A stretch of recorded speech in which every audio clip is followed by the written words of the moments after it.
morning. This is Richard Hsu, host of Hsu Untied. This morning, I'm really thrilled and honored to have with me as my guest Max Shapiro, who's the founder and CEO of PeopleConnect and Pitchforce. Max, welcome to the program. Thank you, Richard. My pleasure. Well, Max, I've heard so much about you from our mutual friend, Mike Ryan. And, he told me, he said, you must have Max on your show. And when Mike tells me to do something, I listen to him.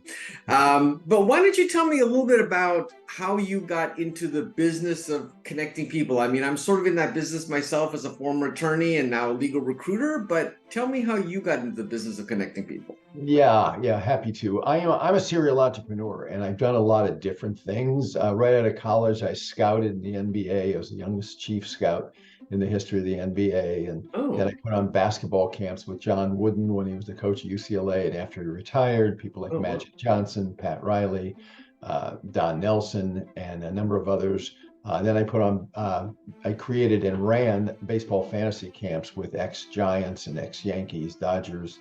And then from 92 to 99, I was involved in another crazy business, which was buying and selling 10,000 to 20,000 pairs of used Levi's a month and exporting them.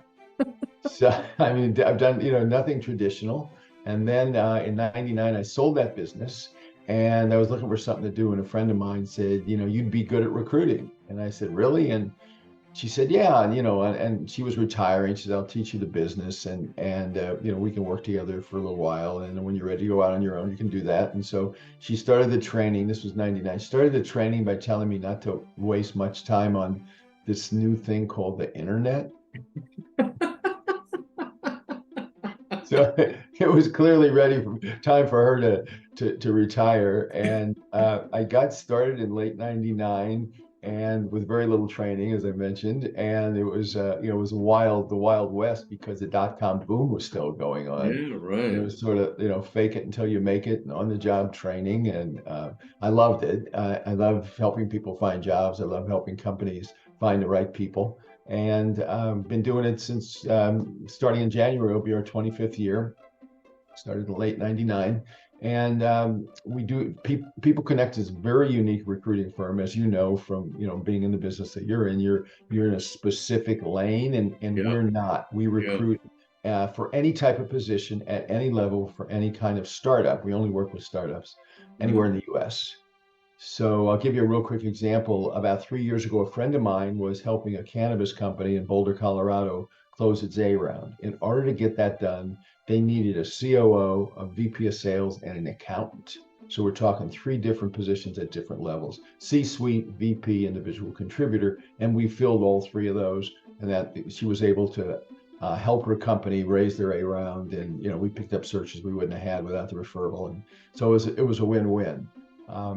When I got started, as I said, the .com boom was going on, and then the bust happened, and then it was really hard to for recruiters to make a living in 01 and 02. And I, right around that time, I had joined the Keiretsu Forum, was the 67th member when there was 1 chapter. There's now 50 chapters in 30 countries all around the world. But companies were coming to us looking for funding, and they were almost all software companies.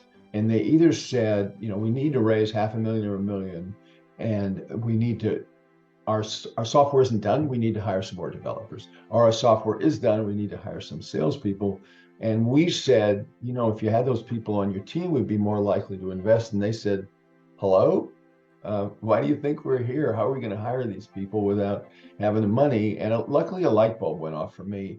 And I knew there were a lot of really qualified salespeople, engineers, and all other types of people that were home, depressed, tired of being an extension of their wife's honey-do list. And I created this model we called employees without paychecks.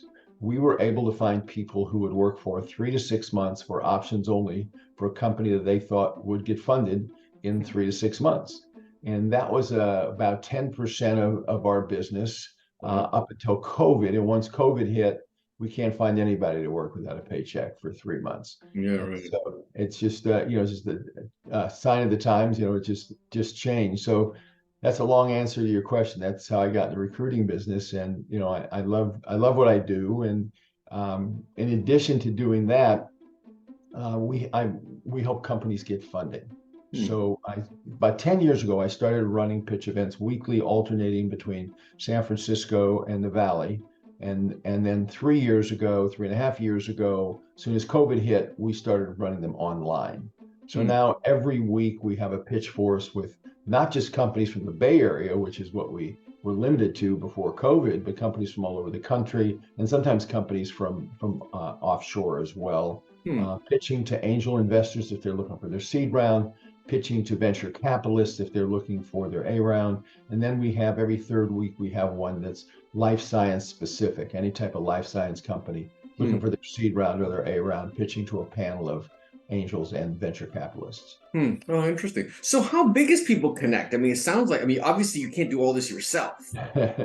We're a boutique firm. They're just 8 of us. I like keeping it small. We've got a very experienced team. Our least experienced recruiter has been recruiting for 21 years and has been with us for 11 years, and it goes up from there. Yeah, interesting. Well, tell me a little bit, how has that changed in 25 years? I mean, as you said, when you started the business, there was no internet. So I'm assuming it was a phone book and a telephone, and Yeah. obviously it's changed a lot. Oh, Or has it?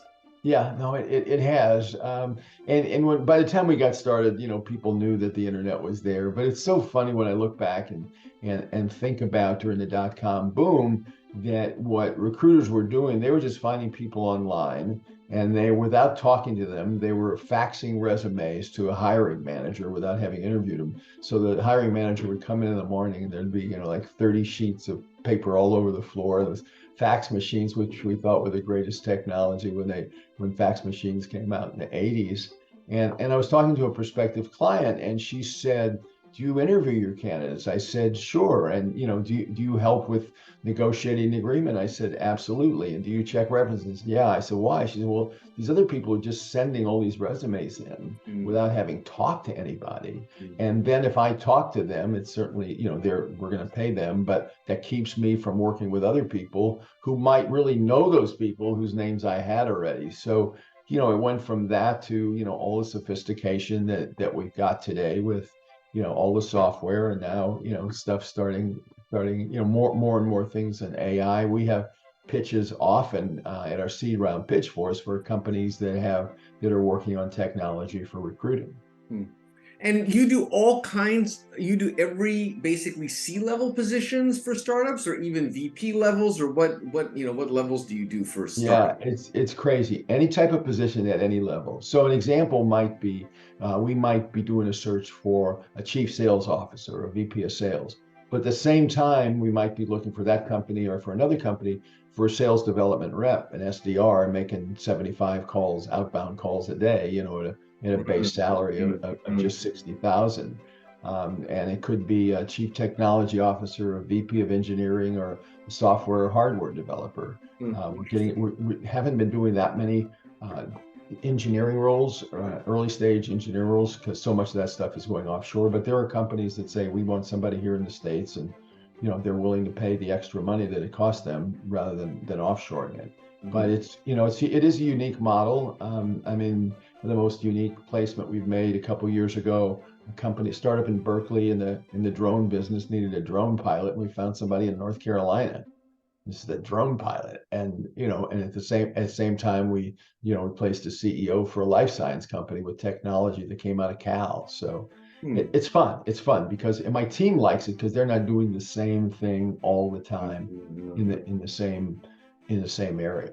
It's hard to imagine you could have done that before the internet, though. I mean, that just seems hard to believe. I mean, you Yes. started around that time, but I mean, how are you going to find a drone pilot without the internet? I mean, Oh, for sure. I For mean, that sure. seems like that'd be pretty hard. Yes. How much, I mean, you obviously run the companies and everything. How many searches do you personally get involved with? I'm not doing any searches at all. Okay, So okay. my team does all the recruiting. Yeah, yeah, yeah. So you just spend your time basically running the business, doing the pitch force thing, that kind of thing. Right, right. And client development, sales, those sorts of things. Yeah, yeah, yeah. How much work is done remotely now? I'm just curious. I mean, I'm sure a lot of it was done remotely even before, but now with COVID, like, do you do anything in person anymore? Very little, very Yeah, little. yeah, What's interesting to me is, when COVID started, there were a lot of people that were reluctant to hiring people virtually, to having remote yes, workers. yeah. And then the next thing I was hearing from CEOs, I can't believe I'm saying this, but yeah, I think that can work. I could hire somebody remotely. And now it's very rare when someone says, we need somebody here. You know, we're a hardware company. We need an operations Yeah, person yeah, and yeah, hands-on. yeah, I said, yeah. I get that. You know, and when we do a search for somebody that's open to someone working anywhere in the country, we'll do salary surveys, which would show what that person would be getting if they were in the Bay Area or LA, or if they lived in, you know, Laramie, Wyoming, or Jacksonville, Florida, and they can see the difference, how much money they might save if somebody's from out of a big metropolitan area. Yeah, yeah. Are people getting hired without doing an in-person interview, or that usually doesn't happen either? Yeah, and the craziest thing is when it comes to venture capitalist investing, you know Yeah, what they used to say, the throwaway line, which was, you know, half joke and half truth, is, you know, I'm not going to invest in any company that's more than a 20-minute drive from my office on Sand Hill right. Road. Yeah, yeah, And then, you know, as COVID stuck around and we got used to it, you know, hundreds of millions of dollars have been invested in companies where the venture capitalist and the yeah. CEO never met in person. Yeah, yeah, yeah. It is amazing. That is amazing. And I'm assuming the same for your, like, I'm sure before COVID, you would always meet the client before you did the search. They want to meet you in person or whatever. Right, And now right. I'm guessing you do there's almost no need for that at all. They can just do a Zoom with you. Is that right? That's right. That's right. And it's so much more time efficient. I mean, Yeah, it really is. Yeah. I've got an office that I can use in the city, but I hardly go there. And you know, I live in Marin County. I've got an easy 1 hour commute, a half hour on a ferry, and a half hour driving to the ferry, and from the ferry just walking to my office. And you know, when I think about going in, and my team is dispersed, so it's not like we've got people in that office. When I think about this beautiful commute, you know, Yeah. sitting on the ferry going across the San Francisco Bay and looking Yeah. up, there's this gorgeous city. When I think about it, yeah, it sounds good, but that's an hour each way. That's 2 hours out of my day that I could use for getting more work done, for working out, for relaxing. So, you know, I go in the city when I've got meetings, when there are conferences, but for the most part, working out of a home office. Do you ever think about the fact that the other things you did in your earlier part of your career, which maybe seems very disparate, was actually the perfect setup and the perfect for background for what you ended up doing, even though you just didn't know it at the time? Yeah, yeah. The recruiting, you know, when I was scouting, Yeah. I was going out and evaluating talent. I was getting paid to go, you know, I played basketball a little bit in college, played in high school, and I was, you know, I loved that. So NBA teams were paying me to go out and evaluate talent and then come back and meet with management and tell them how good I thought this player would be or wouldn't be, or that they Yeah. should even be drafted. If they were drafted, how high. And that's the same thing that my team is doing at PeopleConnect. You know, we're looking for that proverbial needle in the haystack and that great person to join a team. So there's definitely some correlation there for sure. Will you ever retire? You know, I love what I'm doing. I'm working about 50 hours a week, but you know, Oh, I'm not a kid. I just turned 80 in April, and goodness. what I'd like to do is work about 20 hours a week, and I've got some projects in mind, giving back kind of projects that I want to get involved in, and so that's my goal. Okay. Well, Max, it's been wonderful chatting with you. It's such an inspirational story. Mike Ryan was completely right. I hope that when I'm 80, I can be as in good shape as you and with as much energy and verve. Thank you so much. I'm blessed. I realize it, and lucky to be, you know, where I am, and I really enjoy this, and I really like your positive energy and what you're doing, and hopefully sometime we can meet in person instead of just on a screen. Sounds good. This is Richard Hsu and Max Shapiro. Thanks. Thank you.